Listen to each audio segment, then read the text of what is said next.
मित्रमैत्रिणींनो नमस्कार. मी मुक्ता कदम. महाराष्ट्राच्या राजकारणामधलं एक आश्वासक नाव सांगायचं झालं तर ते म्हणजे राज ठाकरे आहे असं अनेक लोक म्हणत असतात. मी सुद्धा जेव्हा मला कळायला लागलं होतं तेव्हापासून म्हणजे कॉलेजला असतानापासून मी राज ठाकरे यांचीच भाषणं ऐकलेली आहे आणि मला फार भारी वाटायचं. कारण राज ठाकरे त्यांच्या भाषणामध्ये नेहमी बोलतात की जगाला हेवा वाटेल अशा प्रकारचा महाराष्ट्र मला घडवायचा आहे.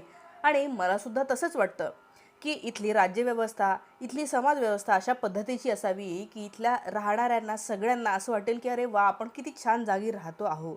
इथलं काय प्रशासन आहे, काय राज्यव्यवस्था आहे असं वाटावं असं मला सुद्धा वाटत होतं. त्यांची नेहमी भाषणं ऐकता ऐकता गेल्या 2-3 महिन्यापासून त्यांनी जे यू-टर्न घेतलेला आहे ते पाहून जे आहे ते मला त्रास होतो आहे खरं सांगायचं तर. याचं कारण म्हणजे नरेंद्र मोदीसारखा माणूस आहे. राज ठाकरे त्यांच्याविषयी असं म्हणतात की हा माणूस जो आहे तो खोटं बोलतो आहे. हा माणूस प्रचंड खोटं बोलतो, कायचे काही करायला लागलेलं आहे, नोटबंदी करून यांनी खूप लोकांचं नुकसान केलेलं आहे, असं सगळं त्यांनी पाढा वाचला.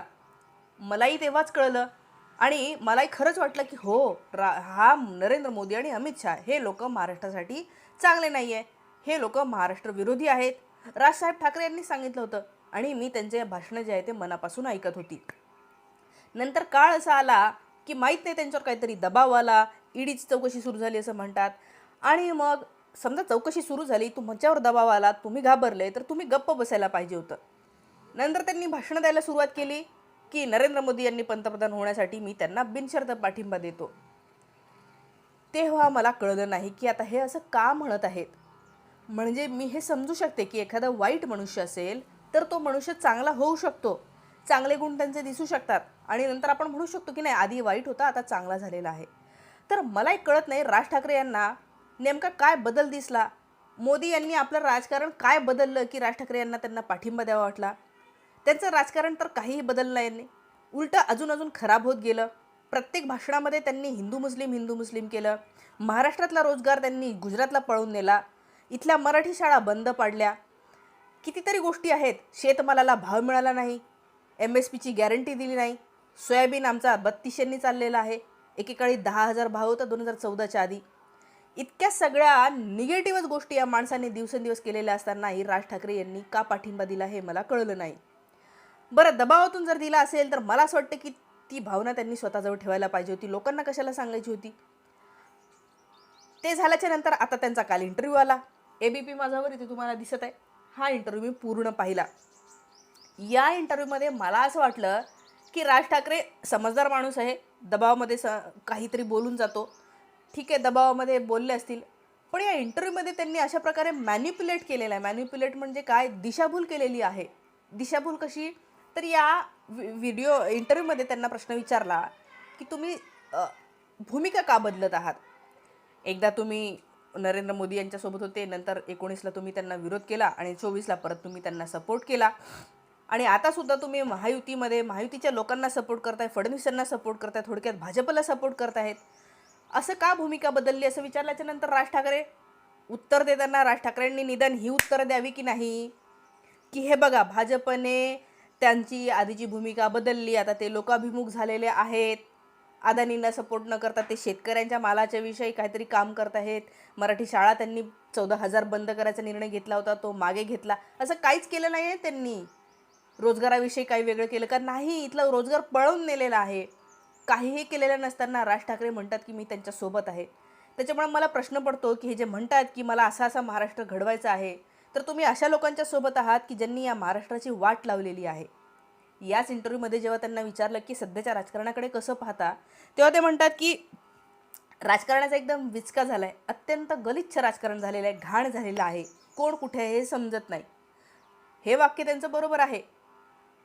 मग जर विचका झालेला आहे असं तुम्ही म्हणता, हा विचका कोणी केलेला आहे, सगळ्या महाराष्ट्राला माहिती आहे, देवेंद्र फडणवीस. त्यांनी स्वतःच्या तोंडाने सांगितलं की मी पुन्हा आलो आणि 2 पक्ष फोडून आलो, असं देवेंद्र फडणवीस स्वतः सांगत असताना राज ठाकरे त्यांना सपोर्ट करत आहे. राज ठाकरे यांना असं वाटतं की देवेंद्र फडणवीस परत एकदा मुख्यमंत्री झाले पाहिजे. मला असं वाटतं की त्यांनी परत एकदा स्वतःला प्रश्न विचारावा की खरंच आपल्याला या राज्याची काळजी आहे. राज्याची जर काळजी असेल ना तर तुम्ही हे असल्या घाणेरड्या लोकांना सपोर्ट नाही करायला पाहिजे. मी राज ठाकरे यांची फॅन म्हणून सांगते आहे. काही लोक राज ठाकरेचे खूपच कट्टर भक्त असतात, त्यांना फार त्रास होतो. ते म्हणतात की तू कोण आली, शहाणी, तू कशाला सांगणारी. हे बघा मित्र आणि मैत्रिणींनो, मी टॅक्स भरते. मी माझ्या प्रत्येक वस्तूवर GST भरते. आमचं सगळं आहे जे आहे ते लीगल आहे. आमच्या शेतमालाला अजूनही भाव मिळाला नाही हेही मी सांगते. आणि इतकं सगळं असू नये, जर एखादा राजकारणी म्हणत असेल की मला सत्तेमध्ये बसायचं आहे, याचा अर्थ हे जे मी टॅक्स भरते आहे किंवा माझ्यावर राज्य करायची त्यांची इच्छा आहे, तर ज्यांना आमच्यावर राज्य करायचं आहे त्यांनी काय पद्धतीने करावं, त्यांनी त्यांचे कोणते विचार बरोबर आहे चूक आहे हे म्हणायचा अधिकार मला आहे, तुम्हाला आणि प्रत्येकाला या राज्यामध्ये राहणार आहे. त्याच्यामुळे मी बोलणार आणि प्रत्येकाने बोलायला पाहिजे.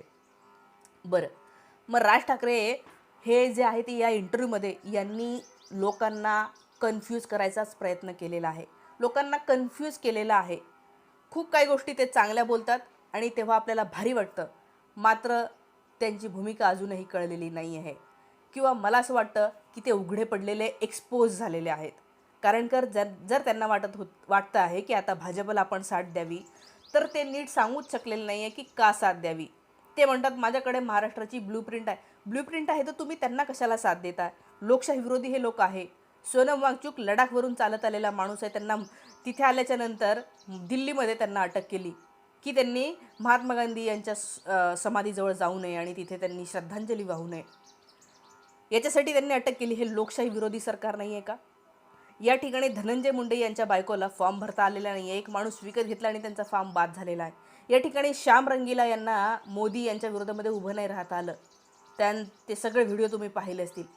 हे इतके लोकशाही विरोधी लोक आहेत भाजपचे आणि तरीही राज ठाकरे म्हणतात की ते सत्तेत बसणार आहेत आणि आम्ही त्यांना सोबत करणार आहोत सत्तेत बसायसाठी. तुम्ही महाराष्ट्रद्रोही लोकांना सत्तेत बसायसाठी सोबत करणार आहात. या राज्यावरचं कर्ज केवढं वाढवून ठेवलेलं आहे त्यांनी. या राज्यावरचं कर्ज दुप्पट झालेलं आहे या 10 वर्षामध्ये. 14,000 शाळा यांनी बंद पाडलेल्या आहे. राज ठाकरे त्याच्यावर का बोलत नाही आहेत. कुठे गेल्यात. काही आश्वासनं त्यांनी घेतली आहे का ते सांगावं आम्हाला पहिल्यांदा. नाहीतर हे मनसेच्या कुठल्याही उमेदवाराला तुम्ही मत देऊ नका. मी तुम्हाला इथं लिहून सांगते. कारण की हे परत फडणवीसांना यांना आणायचं आहे आणि फडणवीस आम्हाला नको आहेत. कारण की त्यांनी या राज्याची वाट लावलेली आहे. 2 पक्ष फोडले, चिन्ह फोडलं, त्यांचा पक्ष संपवण्याचा प्रयत्न केला आणि ते करत आहेत. एकीकडे राज ठाकरे म्हणतात की शिवसेनेचं चिन्ह आणि शिवसेनेचं नाव हे बाळासाहेब यांच्याकडे राहायला पाहिजे होतं, उद्धव ठाकरे यांच्याकडे राहायला पाहिजे होतं. आणि दुसरीकडे ज्यांनी हे फोडलं, ज्यांनी ते करायला मदत केली, जे अजूनही मदत करत आहेत, त्यांना हे सपोर्ट करत आहेत. याला डबल स्टँडर्ड म्हणतात, डबल ढोलकी म्हणतात, दुटप्पी वागणूक म्हणतात. आणि तुम्ही दुटप्पी आज घडीला वागत आहात. इथून पुढचं माहीत नाही, पण आज मी तुम्हाला सांगते आणि तो माझा हक्क आहे सांगणं. कारण की एकीकडे बाय हार्ट मी तुम्हाला फॉलो केलेला आहे. ठीक आहे. दुसरं, त्यांना जेव्हा विचारलं की हे जे घाण आहे महाराष्ट्रातली कोणी केली, तेव्हा फडणवीसांचं नाव घ्यायला का घाबरले. जेव्हा विचारलं की घाण कोणी केली, तर ते म्हणतात शरद पवार यांनी केली. शरद पवार ज्या माणसांनी स्वतः पक्ष तयार केला स्वतःचा, त्याचा पक्ष फोडून नेला अजित पवार यांनी. शिंदेंचा पक्ष, उद्धव ठाकरे यांचा पक्ष शिंदे पळून नेले आणि तर म्हणतात हे घाण पवारांनी केली. विरोधी पक्षामध्ये आहे ते, त्यांच्याकडे काय ताकद आहे. अमित शहा, नरेंद्र मोदी आणि देवेंद्र फडणवीस या तिघांनी या राजकारणाची घाण केलेली आहे. हे राज ठाकरे यांना माहिती आहे आणि त्याच्यामुळे ते तळतळीने बोलत होते 2019ला. आणि आम्हाला तेव्हा जाणवत होती की हे खूप प्रामाणिकपणे बोलत होते. पण आजच्या त्यांच्या मुलाखतीमध्ये एवढं कळत होतं की हे जे काय बोलत आहेत ते प्रामाणिकपणे मनातून नाही बोलत आहेत. यांच्यावर दबाव आहे शरद पवार यांना बदनाम करण्याचा.